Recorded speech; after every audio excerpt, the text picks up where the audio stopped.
vedare tinokuchingamidzai zvekare kune chimwe chirongwa pano paZim Facebook Secrets and Confessions. Tadzoka zvekare nemamwe mamessages. Rekedzai tibva tapinda mumamessages edu atadzoka takakubatirai. Message yedu yekutanga yakamera sekudai so: hanzi makadi zvenyu mukoma, ndinokumbirawo kuti munge muchindiposterawo nyaya yangu makavikawo chitupa changu. Ndauyawo pano ndiine secret yangu iyo yandiinayo. Secret yangu yakamera sekudai so: ndiri mudzimai uye zvekare ndine makore 31 years ekuberekwa. Ndine friend yangu, takaenda tose kuchikoro mukoma, we were in the same classroom and tikabva tachizouya tose kuno kuSouth Africa. Inini marriage yangu yakazosheka kudhara hapo patainge tichiri kuZim, because takazoti tapedza kunyora O level ndo patakabva tachizotanga kuita musikanzwa nevakomana vedu avo vakazova zvekare varume vedu. Saka wanguwo murume mukoma akangochinja apo paakatanga kubatawo zvimari vava kuenda vachiita zvechikorokoza, but murume boyfriend yangu handina kana pandakambomuona achiita zvechihure. So yangu marriage yakati yasheka, ndikabva ndaona kuti pano ndinokwanisa kupiwa AIDS, ndokubva ndazoramwa marriage ndikabva ndazodzokera kwedu. Then ndakagara mukomanashe ndichingoitawo usingo hwekuti unenge uinewo zvanhu zvako zvinenge zvichipota zvichikupedzawo nyota. Ndakagara mukomanashe for a long time. Then ndipo apo pandakabva ndachizotaura nefriend yangu. This was after ndataura navatete vainge vagara vari muno muSouth Africa. Then vatete vainge vachiti ndinge ndichiuya kubasa, vainge vachigara vachishanda pane rimwe prazi, vachiti vainge vachidiwa vanhu vebasa. Ndikataura nefriend yangu, friend yangu akabva ati it is okay, tinokwanisa kuenda tose. Ndakamukumbira mukomanashe kuti tinge tichizouya tose kuno kuSouth Africa because ndainge ndisina mari, kana mari yebhazi ndainge ndisitomborina. Saka iye nemurume wake neni ndokubva tachizouya kuno kuSouth Africa, tikabva tawana tose basa, ndokubva tachizotanga kushanda paya. Takashanda tose tichigarawo papurazi ipapo. Udzamara murume wefriend yangu azowanawo imba kulocation. Saka pose apa mukomanashe tainge tichingogara tichingoshanda papurazi ipapo. Then murume wacho ainge achishanda achigara kulocation. Saka friend yangu aiti pama weekends paya aienda over anoona murume wake. Mukomanashe dzimwe nguva ndaienda naye kulocation. Pane pamwe pandakambofambidzanawo nevamwe baba avo vakandinyepera kuti vainge vasina mukadzi, but I then found out kuti vainge vatori nemukadzi. Ndo pandakabva ndachizombogara kulocation ndikazoramwa pandakazofind out kuti munhu uyu ainge aine mukadzi wake. So nazvino mukomanashe inini nefriend yangu tichiri kugara papurazi apa, but chaasingazivi ndechekuti now ndava kudanana nemurume wake. Nai ndinganzi ndiri wrong here? Vanhu ava vakarambana, pavakarambana mainge muri muna October mukoma, ndobva vamboita sekunge vagadzirisana, but friend yangu now atova neumwe murume waava kudanana naye, ende akatondiudza kuti kudzokerana kwandiri kuita nemurume wangu it is not because I love him, but inyaya yekuti ndikuda kungomurwadzisa chete, because murume wefriend yangu kulocation ikoko akazoitawo girlfriend. So mukoma akabva achizondinyenga mushure mekunge vazorambana manje. Akabva anditi character yemukadzi wangu ndo inongondirwadza, ende zvechokwadi mukadzi wangu munhu uya wekuti ane energy yekuti each and every time kana aine murume wake anenge achida kuti vange vachitombonetsana. Ndakatombomutsiura ndikati kuunozviitireiko? Akangoti zvinongondinakidza so kungopopotedzana nemurume. So akazosvikawo pakuita give up murume uyu wefriend yangu.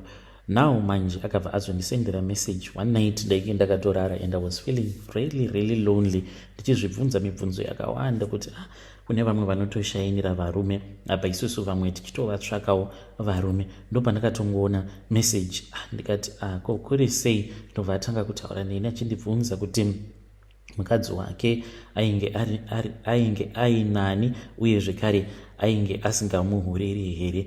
Mwoyo wangu wakarwadza mukoma, kusvika ndichizonomuudza chokwadi ndikati but usazomuudza kuti ndini ndakuudza. Of course mukadzi wako kunoko atova neboyfriend, and kutaura kudai so dai kwanga kuri kunzi waikwanisa kuuya kuno waitoona kuti haatomborimo mumba make. So mukomanashe akabva achizotsvaka motikari ndokubva azouya. Zveshuwa mukoma akauya ndokubva anoka, there was no answer. Akabva azouya kurumu kwangu. Mukoma akapinda, but ainge achida kuita bonde neni ndikaramba, even though ndainge ndichida. Saka handiziviwo kubva kumhuri yeZimbabwe, sezvo vanhu ava vakarambana ende iniwo ndiine mafeelings naye murume uyu kunhu kwake ndinokuziva. Munhu atongoripo akatongoitawo mistake akaitawo girlfriend, and kwandiri akatoti the reason as to why akazosvika pakuita girlfriend it was because of character yemukadzi wake, zvokuti vaingogara vachingonetsana each and every time apo pavanenge vari vose. So mukomana ashi mukaposta nyaya yangu ndiziviseiwo ndichange ndichizotevererawo ndiri mucomment section. Ndinganzi ndiri wrong here? I have been looking for a man who can marry me for a long time. Ndo zvakatokonzeresa kuti ndinge ndichizoramba zvekare kuzvara umwe mwana. Ndakatozviudza kuti mwana wangu wechinumber 2 ndichazomuzvara nemurumewo uyu wandichazoona kuti uyu zveshuwa anondida ende anoda kundiita mukadzi. So I think kuti this guy is the one. Please help me with ideas. Vedare ndo message iyo yandakatumidzirwa ichibva kuna vahanzvadzi vedu. Ngatizamei kuti tinge tichitaura navo vahanzvadzi vedu ava mucomment section. Pakaipa hanzi kana ndikabvuma angu kudanana nemurume best friend yangu ndinganzi ndiri wrong here, sezvo vakarambana muna is it October ma1. Rekedzai tibva taenda panyaya yedu inotevera. Nyaya yedu inotevera yakamira sekudai. So hanzi makadi zvenyu mukoma, ndinokumbirawo kuti munge muchindiposterawo nyaya yangu makavikawo chitupa changu. Ininiwo ndiri musikana uye zvekare ndine makore 19 years ekuberekwa. Handisati ndakamborara nemurume before, but baba vangu vakasvika pakundiudza kuti handimbofi ndakaroorwa ini, uye zvekare kana ndikazama kuda kuroorwa murume wacho iyeye anobva arumwa nenyoka yavo. Vakatondiudza kuti vane nyoka yavo iyo inovapa mari. Kubva ipapo mukomana achikusvika pari zvinozvi nababa vangu hatisi kana kutombowirirana. Vakasvika pakundidzinga pamba. Nazvino ndiri kugara kumba kwabamunini, munin'ina wababa. So mukoma bvawo ndichikura ndaingogara ndichingorota nyoka. Saka nyoka iyi ndairota, but yaiuya kwandiri iine macolors akasiyana siyana. Nhasi inoti ikauya iri yeblue, mangwana painouya inenge iine color kana yegreen, sometimes inenge iine color yegold kana rainbow colors, yakamixa macolors. But nyoka iyi mukoma inenge yakareba maybe about 2 to 3 meters. Saka inotouya kwandiri yobva yatonditi ndatumwa nababa vako. Ndobva ndati watumwa nababa vangu kuzotsvakei kwandiri? Yobva yanditi iwewe ndakupiwa nababa vako. Inobva yashanduka yobva yatoita murume, yototanga kutorara neni. Asi pandaiwanzokuirota nazvino pose pandinoirota mukomanashi, baba vangu business ravo rinenge ramboita sekunge rava kuda kubhuroka. Baba vangu vane matrucks nemabhazi. Pane nguva yekuti matrucks avo ose mukoma anofa. There was this other time apo pavakambobata contract, matruck avo ainge achifanira kuti ange achienda kunotora simbi kuDurban achienda nadzo kuCongo mukoma. Matruck ababa ari 10 ose akafirako kuCongo ikoko, all at the same time. Apa baba vainge vasina kana mari, ko ivo mabhazi ababa vangu maurayiro aanoita vanhu vanogara vachingochinja mazita. Kana rikangoita accident, baba vanobva vatochinja zita rebhazi zvezvokuti amai vane kambani, babavo vane kambani. Saka kana kuri kunzi mabhazi awa kana kuti bhazi racho rinenge raita accident zvekuti panenge pafiwa, amai ndivo vanobva vatengeserwa bhazi racho iroro nababa vangu, kana kuti vice versa, kana kuti munin'ina wamama ndiye anotengeserwa bhazi iroro. But baba vangu vanenge vaine mashares futi mukambani macho imomo, kuitira kuti vanhu vasazoziva kuti it is just the same company and the same bus iro rakabva mukuuraya vanhu, because vanhu vanenge vava kutya kukwira bhazi iro rinenge raita accident rikauraya vanhu. So baba vangu ndo zvavanoita izvozvo. Matraki aya mukoma akati afira ariko kuDRC ikoko. Ndo pandakatanga kurota mukoma. Ndaitorota murume iyeye achiuya kwandiri akatsamwa achiti ndoda kuparadza upfumi hwose hwababa vako uhwo hwandakavapa. Ndobva ndati nei. Obva anditi baba vako vakandivimbisa kuti iwewe uchazova mukadzi wangu, but iwewe manje uri kuramba kurara neni. Dzimwe nguva ndaikwanisa kutorota mukomanashi ndakatopfeka gauni ndakamira pamberi pamagistrate ndichitochata, but vabereki vangu vanenge varipo, asi murume wacho vanenge vachindichatisa naye, murume wacho ndinenge ndisingatombomuoni, asi vanenge vachitondimanikidza kuti ndinge ndichichata. Ukuone kusaidi ndaiti kana ndikaramba kurara naye murume uyu, baba vangu naamai vaimuka vachindipopotera mukoma. Then one day ndakatongomuka ndichinzwa kuti amai vainge vadzinga mamaid edu, because kumba kwavo vanogara vaine mamaid avo maviri, because imba yacho yakakura mukoma. Vakabva vatondiudza kuti sezvo ndainge ndichiramba kuita zvandainge ndichinzi nababa ndinge ndichiita, ndikati zvipiko, apa vainge vasingadi manje kundibudira pachena kuti wopedza ndinorota, ndinofanira kuti ndinge ndichiita zvose zvavanenge vachindiudza kuti ndinge ndichiita kuhope, zvekurara nacho chikwambo chavo ichocho chinouya kwandiri senyoka. Kwamanachi ndakatanga kubatwa rafu nevabereki vangu vachindirova vachiita sei. Then one day vakazongobuda, pavakadzoka mukoma vainge vaine n'anga yavainge vainayo. Then n'anga iyi ndakazotoshamisika mukoma. It was last year apo pandakazoti ndiri paYouTube ndokutoona painge patori neumwe munhu ane channel yake achitointerviewawo n'anga yacho iyoyo, but ndakabatikana mukoma nashi n'anga iyi ichiti iyo inobetsera nekuda kwezvayakandiita. N'anga iyi payakauya mukoma nashi yakabva yazonditora, haina kurara neni, but yakangonditora ikabva yazoenda neni muspare bedroom mangu ndokubva yandibvisa hembe dzangu dzose. Ndainge ndisina kana power, yaita sekunge yainge ichindishandisira mishonga. Ndaida kutiza, but ndaita sekunge munhu akabatwa nemadzikirira. Yakati yanditora mukoma yandiradzika pamubhedha ikandibvisa nhumbi dzangu dzose, naiyowo ikabva yakurura nhumbi dzose ndokubva yachizotanga kutambisa sikarudzi yayo pasikarudzi pangu kusvika ichinorasira hurume hwayo pasikarudzi yangu mukoma. Ndakarwadziwa ndikachema. Yapedza kudaro ndopa yakabva yatanga kupfungaidza mimwe mishonga. Usiku hwacho ihwohwo handina kurara, hameno kuti ndakaitwa bonde rungani nenyoka iyaya, maybe up to even 20 rounds or even more. Ndakamuka mukoma nachi ndichiita sekunge munhu ainge atsikwa nechitima.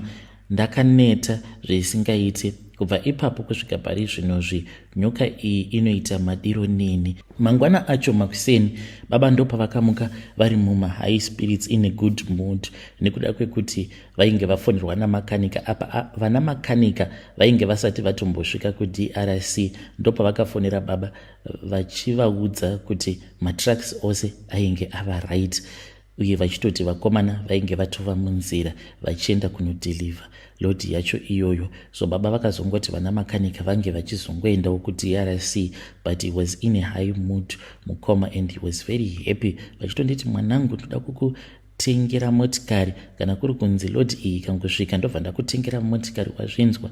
I was just said. Vakazotenga avo motikari iyoyo mukoma, nanhasi ndiyo motikari yandinofamba nayo. Idzo motikari dziri pamba pedu mukoma. It is like pamba pedu pane dealership, like baba vanoita zvekutengesa motikari. But what pains me is that vari kushandisa inini muurombwa hwavo, and amai vanotozviziva. Baba vanokwanisa kutounza magirlfriends pamba. Some of these girls that my father brings at home, they are even younger than I am, even my underage. Baba vangu vanodanana nema underage. Saka ndichiuyawo panapa ndiri kutsvakawo rubetsero, because ndakamboendawo kune vamwe profeti mukoma vatori nemukurumbira, asi ndakabatikana mushure mekunge profeti ava vazozviziva kuti baba vangu ndiani, ndokubva vatanga vandinyenga. Mushure mekunge ndavaramba ndopandakazotoshamisika. One day baba vakandifonera vachitonditi profeti nenge vari kuno, svikaka kuno tinge tichizonamatirwa as a family. Ndakaramba mukoma, and I knew kutoti this man is not a man of God. How come mushure mekunge aziva kuti baba vangu ndiani obva atanga kuwirirana nababa vangu? I am sure kutoti ainge atoenda kunopema mari kuna baba vangu profeti ivavo, because pavakangozviziva vakati vandinyenga ndikavaramba, vakabva vatanga futi kundikumbira mari vachindiudza kuti sezvo inini ndainge ndavaramba ndaifanira kuti ndike ndichivapa mari. Ndikati mari yei? Vakanditi just as a guarantee, so that I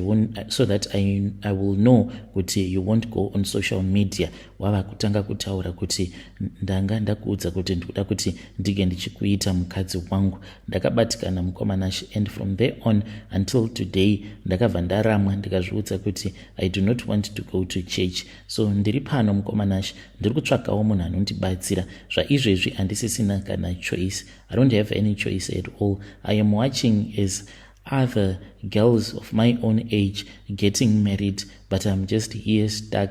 Kana muchizivawo n'anga inokwanisa kundibatsira, kana muchizivawo pastor, an honest pastor anokwanisa kundibatsira, please ndipewo mafone numbers. Kana kuri kunziwo vedare vanokwanisa kundiudzawo kwekuenda, but mukoma ndisingade hangu kutaura mazita. Chose chinonzi papa kwandiri handidi hangu. Kana kuine anenge achida kundipawo address kana kuti madirections ekuti enda kuna papa Nengi, no, regedzai zvenyu kundipa madirections or mafone numbers ana papa, because pastor wacho wandiri kutaura nezvake, he is a famous papa mukoma uyo ainge ava kutoda nezvangu. So I know kuti they are in the same league, because ndakazotonzwa one day baba vava kutofonerana futi neumwewo prophet. This was after that incident. Zviya zvekutoti vainge vachida kundisvotesa. Saka mukoma, kana mukaposta nyaya yangu ndiziviseiwo ndichange ndichizotevererawo mucomment section. I am like desperate right now. Zvose ndinopiwa, chose chandinenge ndada mukoma vabereki vangu vanondiitira, asi vari kushandisa inini pakurombwa kwavo. Yet mumori takawanda mukomanashi, everyone is enjoying their lives, but I am the unfortunate one. I can't enjoy. Baba vangu vanotonditi, what more do you want? All of these material things, you can enjoy them. Chii chinonzi murume, chii chinonzi mukomana? Hosha yako yakambonyanya kuita seiko yekuti unogara uchingoti ndikuda murume? Une hosha yakaita sei? Vasikana vakadzi vangani vanosvika kuma 30 years dzichiri mhandara, iwe wakoshei zvekuti by 19 watova nehosha yekuda kurarwa zvakadaro? Those are some of the things that my father says to me. Hey, vedare ndo message iyo yandakatumidzirwa ichibva kune mwanasikana uyu. Ngatizamei kuti tinge tichitaura naye mwanasikana uyu mucomment section. Zvakangoma hazvo veduwe, hanzi uri kuchema kuti uri kuda murume. What about all of these things, all of these material things? Are they not enough? Apa uchishandiswa muurombwa nababa vako. Saka hanzi please ndibatsireiwo nemafone numbers, asi musandipa mafone numbers ana papa, because I have been there already. Zvakangoma hazvo veduwe. Regedzei tibva taenda panyaya yedu inotevera. Nyaya yedu inotevera yakamira sekudai so. Hanzi makadi zvenyu mukoma, ndinokumbirawo kuti muge muchindiposterawo nyaya yangu makaviga chitupa changu. Mukomanashi ininiwo ndinoda kureurura kuti ndinogara nemutumbi waamai vangu mumba mangu. I know kuti it is going to be unbelievable to other people, but that is the truth mukomanashi. Amai vangu pavakafa takaenda kumochwari, inini neng'anga yangu uye zvekare nemusikana wangu. At that time ainge achiri musikana wangu, but now I got married to her. Very supportive, because kunyangwe pandakamuudza kuti ndainge ndafunga kuromba akangoti it is okay. It was because I had seen kuti she had supported me. Ndainge ndimbori mbavha mukomanashi, saka ndakazombobatwa ndokubva ndazombosungwa ndikandogara jeri. Pandakazodzoka ndo pandakazogara naye pasi ndikabva ndamuudza kuti ndainge ndafunga hangu kuti ndige ndichitsvaka mushonga wekuti ndige ndichiita mari. Akabva ati baby, whatever that you want. Ndikati ndo vakadzika ava, a woman that can support you in any decision that you make, then she supports you. Mukomanashi ndakabva ndamuudza kuti ndainge ndawana n'anga yainge ichida kundibatsira. Akaenda neni mukoma. That's why ndichimuda kana kumuhurira ndisina kana nguva yekuti ndinofunga kuti nemari yose iyi yandava nayo zviri nani kuti ndinge ndichimuhurira because of her support. Takaenda kuya ndokubva ndachizoudzwa kuti ndainge ndichifanira kuti ndinge ndichizochekeresa amai vangu kuti ndinge ndichizoita mari. Ndakatengera amai vangu Zambia nedhuku nematenesi nekamwe kafoni ndokubva ndavasiyira mari. Amai vangu vakazoshaika. Mushure mekunge amai vashaika, but at that time tainge tavatora tichivabvisa kumusha tikauya navo kuHarare, because vainge vachifanira kuti vange vachizofira muHarare. Zvadaro mukomanashi amai vakati vashaika, takabva tatoenda navo kumochwari, ende ndakatobetserwa neng'anga iyaiya kuti tinge tichiita process yacho yekubvisa amai kuchipatara uku kwavainge vafira tichienda navo kumochwari kwacho ikoko eprivate mochwari. Ndokwatikazongoita mashiripiti ose iwawo. Sekuru ivavo mukoma vane simba, vainge vaine tsvimbo iyo yavainge vakandipa. Tsvimbo iyi mukoma vakandipa kubva apo pandainge ndakaendesa izvo zvandainge ndatengera amai vangu Zambia nei. Mukoma pandakazodzokera zvekare kumusha ndainge ndichiri nayo tsvimbo iyoyo ndichinotora amai vangu, ndaigara nayo tsvimbo iyoyo. So musi wacho iwoyo manje ndipo pavakabva vazondiudza zvekuita netsvimbo yacho. Ndakaitora tsvimbo iyi mukoma ndokubva ndachizotanga kurova mutumbi waamai vangu, but ndainge ndisingarove zviya zvehasha, ndainge ndichingorova mutumbi waamai vangu. So ndakati ndapedza kudaro ndopavakabva vazotora umwe mushonga vakatanga kumwaya vachimwaya mushonga, then ndokubva tachizodzokera zvedu kumba. After amai vavhigwa, to my surprise, ndopandakabva ndazoona kuti one day ndakangomuka ndikabva ndaona kuti mumba mainge muine mari yainge irimo. Ndikabva ndavafonera vakabva vanditi amai vangu ndo vainge vandiunzira mari iyoyo, uye ndaisazofanira kuzovhunduka kana ndaona mutumbi waamai vangu. Ndaifanira kuti ndinge ndichingotenga kofini. Ndakanotenga kofini riya nemudzimai wangu, then tikabva tauya naro kofini iri takamirira kuti tinge tichizoona mutumbi waamai vangu. Iye ndiye akazotanga kuuona. Ndainge ndabuda mukoma Nashe, saka tainge tava kutogara tichitolojawo mufull house. Zvino ndainge ndakaisa washing machine nei mugaraji, ndoma ainge achiitira washeni dzake. Akangoti achingobuda mugaraji achinopinda musitting room ndopa akabva aona kuti mutumbi waamai vangu wainge wakatongoradzikwa mudining pafloor usina kana kupfeka. Akabva azondifonera achiti kuno kuma1. Ndakadzokera kumba mukoma ndichimhanya ndobva ndaona zvechokwadi kuti mutumbi waamai vangu wainge urimo mudining wakangoradzikwa pafloor. Ndikabva ndafonera sekuru vaiva vakabva vazonditi taifanira kuti tinge tichienda mutown tinotengera amai vangu hembe dzinodhura. Ndakabva ndataura nemukadzi wangu ndikati iwewe ndiwe munhukadzi, ndiwe unoziva kuti kunowanikwa hembe dzinodhura ndekupi. Takadhiraivha mukoma tikapinda mutown tikaenda kune imwe boutique takatenga rimwe dress rainge richidhura richinzi rainge rakabva kuteke mukoma. Dress iri takaritenga it was $700. Apa ndokamari kamwe katainge tasarwa nako mumba, but n'anga iya yakatiti tinge tichishandisa kamari kacho kose ikako tikabva taita saizvozvo mukoma. Mushure mekunge tatenga dress riya ndokubva tachizodzokera kumba tikabva tichizopfekedza mutumbi waamai tikabva tazouyisa mukofini. Ndo zvatakaita mukoma Nashe. Nazvino mukoma mubedroom medu mutori nekofini. Kofini iri sometimes tinoriona, sometimes rinongonyangarika pano nepapo mukoma Nashe. Kana tichiita bonde nemudzimai wangu tinofanira kuti tinge tichiburitsa chitunha chaamai, then tobva tachiisawo pamubhedha. Nemudzimai wangu tinenge tichiita bonde redu muchitunha chaamai chinenge chiri pasaidhi nesu. Ndidzo mhiko dzacho idzodzo dzatinofanira kuti tinge tichitevedzera. But I consider myself as a lucky man because my wife, she does support me in each and everything that I do. Mukadzi wangu anenge aripo supporting me. Mari tinayo mukoma, hondo chete pamwana apa. Mwana ari kuramba mukoma, but we are still trying by all means. Vedare ndo message iyo yandakatumidzirwa ichibva kuna mukoma vedu. Ngatizame kuti tinge tichitaura navo mukoma vedu ava mucomment section. Vanhu vakatakura kurema kunzo uko. Can you imagine kugara nechitunha chaamai vako? Zvakangoma hazvo veduwe. Ngatisanganei zvekare mune zvimwe zvirongwa zvinotevera.